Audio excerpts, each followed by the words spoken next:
and accepting. And I almost want to sabotage. So instead of letting her break my heart, you know, I want to break hers so I can walk away more powerful. What's going on, people? We are back again with some more Moving Mad. And in this one right here, we talk about Big Ed.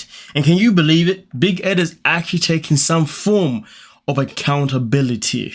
I mean, listen, I never thought I'd ever hear the day where Big Ed actually addresses something that he knows that he knows to be true, that also at the same time is very, very toxic and is not healthy to the slice. Now, of course, he's had little snippets here and there, and we could say that this is another one of those little snippets here and there where Big Ed is generally being genuine.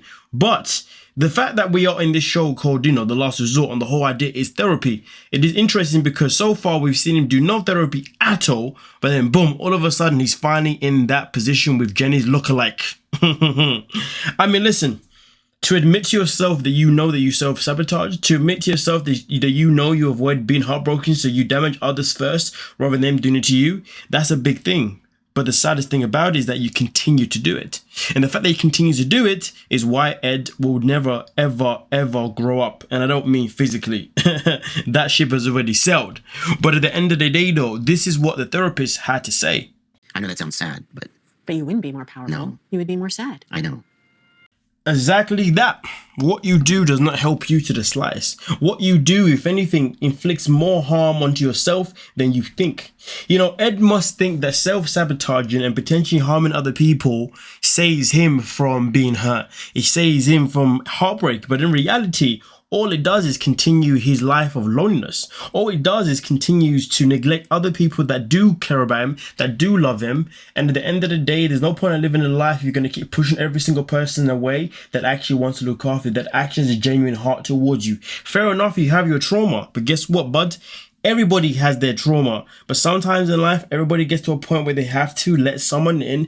And when I say someone, it doesn't have to be someone that is from the outside. It could easily just yourself, because sometimes people struggle with letting themselves in.